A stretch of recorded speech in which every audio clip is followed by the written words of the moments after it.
নমস্কার বন্ধুরা, staff selection commission তাদের অফিসিয়াল ওয়েবসাইটে এনটিএস এবং হাওলদার পদে নিয়োগের জন্য বিজ্ঞপ্তি প্রকাশ করেছে, যেখানে মোট 11,908টি শূন্য পদ পূরণ করা হবে, যার মধ্যে 10,210টি এনটিএসের জন্য এবং 1,698টি হাওলদারের জন্য বরাদ্দ। এখন প্রার্থীরা multi tasking non technical staff এবং হাওলদার, সিবিআইসি এবং সিবিএন পদের জন্য অনলাইনে আবেদন করতে পারবেন। এই পরীক্ষা সারা দেশে 20 সেপ্টেম্বর থেকে 24 অক্টোবর 2025 পর্যন্ত অনুষ্ঠিত হবে। Multi tasking non technical staff এবং হাবিলদার, সিবিআইসি এবং সিবিএন পদে আবেদন করতে ইচ্ছুক প্রার্থীদের যে সকল যোগ্যতা থাকতে হবে তা এই ভিডিওতে আলোচনা করা হল। এই পদগুলির জন্য আবেদন করার জন্য প্রার্থীদের অবশ্যই ভারতীয় নাগরিক হতে হবে। প্রার্থীর বয়সসীমা 18 থেকে 25 বছর বয়সী হতে হবে এবং প্রার্থীকে 10ম শ্রেণী পাশ হতে হবে। Multi tasking non technical staff এবং হাবিলদার, সিবিআইসি এবং সিবিএন পরীক্ষার দুটি ধাপ রয়েছে, যথাক্রমে পেপার 1 এবং পেপার 2।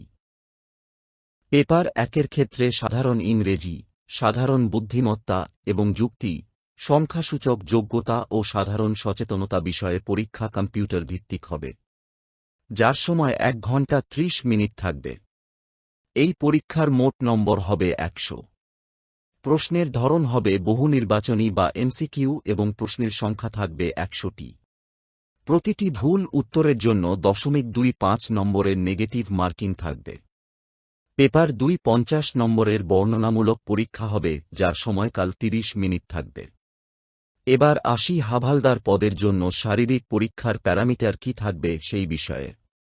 এই পদের জন্য আবেদনকারী প্রার্থীদের শারীরিক মান পরীক্ষা করতে হবে, যেখানে আবেদনকারীর উচ্চতা পুরুষের ক্ষেত্রে 157.5 সেমি বা 5 ফুটের অধিক এবং মহিলার ক্ষেত্রে 152 সেমি বা 5 ফুট হতে হবে।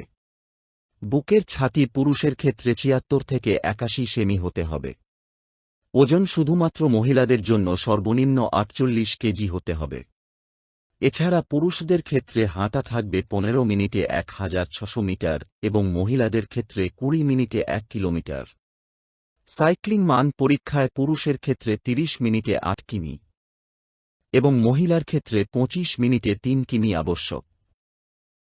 এই পরীক্ষায় আবেদনের ধাপগুলি হল: স্টাফ সিলেকশন কমিশনের অফিসিয়াল ওয়েবসাইটে যান। ওয়ান টাইম রেজিস্ট্রেশন সম্পন্ন করুন।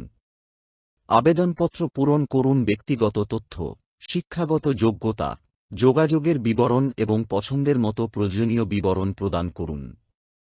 লাইভ ফটো এবং সিগনেচার আপলোড করুন। আবেদন ফি অনলাইন বা অফলাইনে প্রদান করুন। আবেদনপত্রে প্রদত্ত সমস্ত তথ্য যাচাই করুন এবং আবেদনপত্র জমা দিন। আপনার রেফারেন্সের জন্য সম্পূর্ণ আবেদনপত্রের একটি প্রিন্টআউট নিয়ে রাখুন। এই ধরনের আরও ভিডিও দেখার জন্য চ্যানেলটি সাবস্ক্রাইব করুন।